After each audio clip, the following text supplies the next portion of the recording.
News Channel 5 Network. This is Inside Politics. Hello, everyone. I'm News Channel 5's political analyst, Pat Nolan. Welcome to Inside Politics. This week and for the next several weeks on Inside Politics, we hope to have a conversation individually with all 7 of Nashville's mayoral candidates. The first candidate to join us is Eskind Rebrovick. Linda, thank you so much for coming on the show. Thank you, Pat. I'm excited to be here. Well, let's talk about the basics. Why are you running for mayor? I'm running for mayor actually because several leaders in the community came to me and said, we need you to run for mayor. You have the skills that Nashville needs right now. You know, we're in a position where the city's seen incredible growth, and we want to see a business person that has the kind of understanding of how to run big projects. And I took their feedback and went and thought about it for quite a while, and then I realized that I can help. I can make a big difference. But I want to help families. I want to make sure that Nashville continues to be the city that's livable for everyone. They have a strong background in business and high-tech businesses in particular. You've got civic involvement, particularly I think in mentoring women, so I understand from reading your bio. But I haven't seen anything in your background at all about being in politics in the past. What's been your role? Why do you want to get involved in politics? I ran Alan Coverstone's campaign for school board. And so I've been a campaign manager in a election here. But being a candidate's different. And it is very different, but that got me excited about the school system and education and the process. But the other thing I would tell you, Pat, is that look at some of our most successful mayors. Phil Bredesen, Governor Haslam, Senator Corker.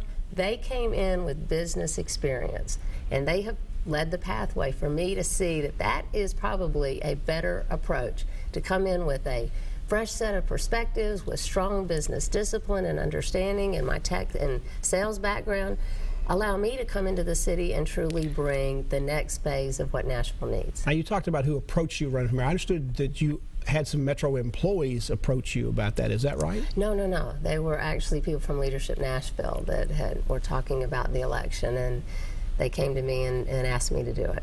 Now, the first statement in your bio says you're a 4th-generation Nashvillian. Now, this city hasn't had a native-born mayor for 25 years.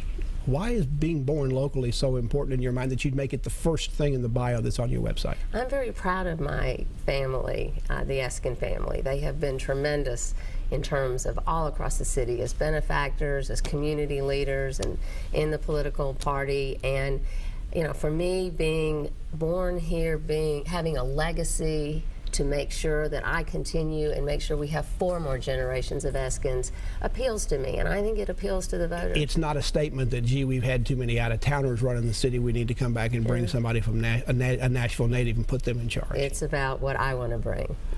I also noticed in your bio that you're a graduate of Hillwood High School. Now, the school board's in the process of probably closing down that location and moving the school out to Hillwood. To Bellevue. To Bellevue. Okay. As an alum, are you okay with that?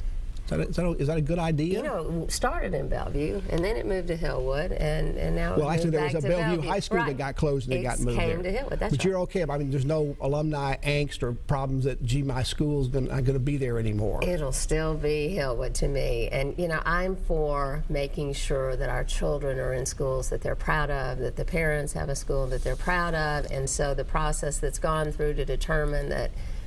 It's still in process to determine whether it'll move and will it go to Bellevue, but I will be very supportive if the children get and our students have a new school to go to. Now, also in the area of education, the school board has deferred or delayed its choice for a new schools director. They're continuing to try to work with an outside firm to identify the finalists. Are you disappointed that they've delayed this, or is this a good thing because it might allow the new mayor perhaps to be more involved in that process? Yeah, so, you know, as you said, being a proud product of our public school system, I want to make sure that we get the absolute best candidate. And so I am always about focusing on that. Take your time, get the best person. And the school board decided they're in a position where they need to take a little bit more time to get more background on the top candidates. I'm 100% behind that. I want to make sure that we going into this next decision is very, very important for our city. We're in a very pivotal point, and whatever we need to do to get the best person in here is critical. Now, it also appears that we'll have to have an interim director for a year. Is that going to be a lost year for Metro students? Because usually when you have an interim, you're just somebody who's sort of a caretaker at that point. Is that going to be a problem for schools? You know, actually, I've seen many interims come in my business career that have done a very successful job.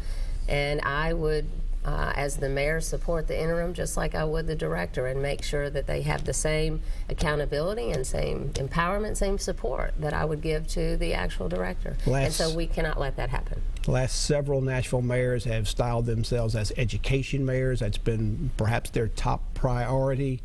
Do you plan to be that way? You seem to focus a lot in talking about making Nashville smarter, but in particular in the area of transportation. Are you going to have a white paper on education the way you do on transportation? I absolutely am. I'm going to have a white paper on education coming out. I'm going to have one on affordable housing coming out. I'm going to have one on diversity.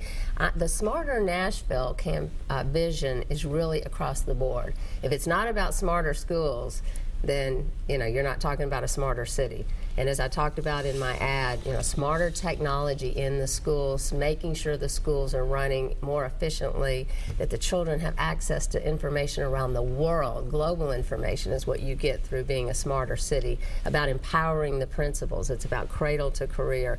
I am very passionate about education, and I have studied other cities. I have been to the discussions on the Reset Initiative, where we were able to look at the analytics of what cities are doing well.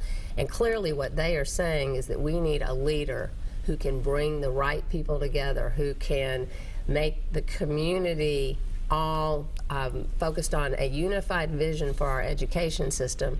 And that is what I will do as the leader, and I will bring a lot of experience in education. You mentioned having a white paper on affordable housing. One of your opponents, Bill Freeman, is saying that he can do that because he's got experience and will bring in the private sector, and he's promising like 30,000 affordable housing units when he's mayor. Right. Do you believe those numbers? Do you think that's the way we need to go to involve the private sector to get this done? My response is that there's no one silver bullet here. I think there are 8 silver bullets, Pat, and many of the solutions that are involved in that for me include MDHA's Rental Assistance Demonstration Program, because we have got to scale, as Bill says. And so for me, my perspective is that RAD offers us a way to scale, a very practical public-private partnership solution. I am talking in my policy paper about the fact that what I will do immediately is take an inventory of Metro unused or vacant property and look for opportunities to use that property for affordable housing. I am talking about density, because the third approach is we've got to create opportunities for density to happen in selected neighborhoods who want that. And there's so many smarter Nashville approaches there, because you've got innovation like co-housing, micro units, micro villages, things that have been done in other cities and are starting to happen in Nashville that will allow us to appeal to all demographics that need affordable housing. And so I have multiple silver bullets that I want to bring into affordable housing. Linda Eskind Rebrovick is a candidate for mayor in Nashville here in August of 2015. Back to continue our conversation with her after this break.